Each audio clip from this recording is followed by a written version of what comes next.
ঢাকার হাতিরঝিলের পাশেই তৈরি হচ্ছে দুটি ভবন, যা দূর থেকে দেখে মনে হবে একটি রাস্তা উঠে যাচ্ছে আকাশের দিকে।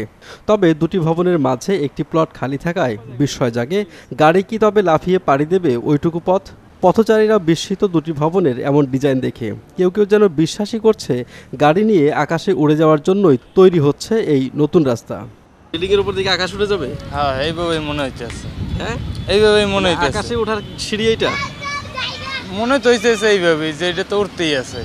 অবিশ্বাসও যে করছে না কেউ কেউ তাও নয়। এরকম এটা স্টাইল, বর্তমান নতুন যুগে বিভিন্ন ধরনের স্টাইল হইতেছে না, এটা একটা বাড়ির বানানোর স্টাইল। কিন্তু যারা দেখতেছে সবাই তো বলতেছে এটা আকাশে যাওয়ার রাস্তা। না না, আকাশে যাওয়ার তো রাস্তা হওয়ার এটা তো হয় না আসলে। আকাশ উঠা তো রাস্তা তো হবেই না। কেন হবে না? তো এটাকে আকাশে উঠা যায়?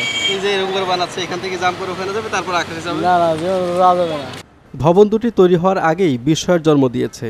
ফলে আসলেই আকাশে উঠে যাওয়ার রাস্তা নাকি অন্য কিছু তা বোঝার জন্য অপেক্ষা করতে হবে নির্মাণ শেষ হওয়া পর্যন্ত।